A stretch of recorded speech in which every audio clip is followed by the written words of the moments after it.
శ్రీవారి సాలకట్ల బ్రహ్మోత్సవాలకు భారీ ఏర్పాట్లు చేస్తోంది టీటీడీ. తిరుమలలో సెప్టెంబర్ 24 నుంచి అక్టోబర్ 2 వరకు శ్రీవారి సాలకట్ల బ్రహ్మోత్సవాలు జరగనున్నాయి. అందుకోసం ప్రణాళికలు రూపొందించి అనుకున్న టైంలోపు అన్ని ఏర్పాట్లు పూర్తి చేయాలని వివిధ శాఖల అధికారులను ఆదేశించారు టీటీడీ అదనపు ఈవో సిహెచ్ వెంకయ్య చౌదరి.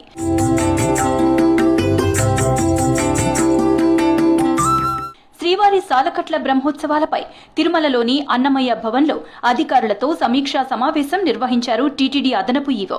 ఈ సందర్భంగా కొండపై ఏర్పాట్లను విభాగాల వారీగా సమీక్షించి పలు సూచనలు చేశారు.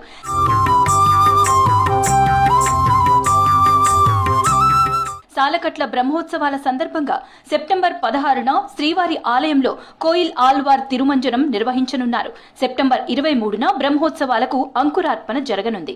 24న ధ్వజారోహణం ఉండనుంది. ఇక బ్రహ్మోత్సవాల్లో ప్రధాన ఘట్టంగా చెప్పుకునే గరుడ వాహన సేవకు ప్రత్యేక ఏర్పాట్లు చేస్తోంది టీటీడీ. సెప్టెంబర్ 28న గరుడ వాహనంపై ఊరేగనున్నారు గోవిందుడు. ఇక అక్టోబర్ 1న రథోత్సవం జరగనుంది. అక్టోబర్ 2న చక్ర స్నానంతో బ్రహ్మోత్సవాలు పరిసమాప్తి కానున్నాయి. ఇక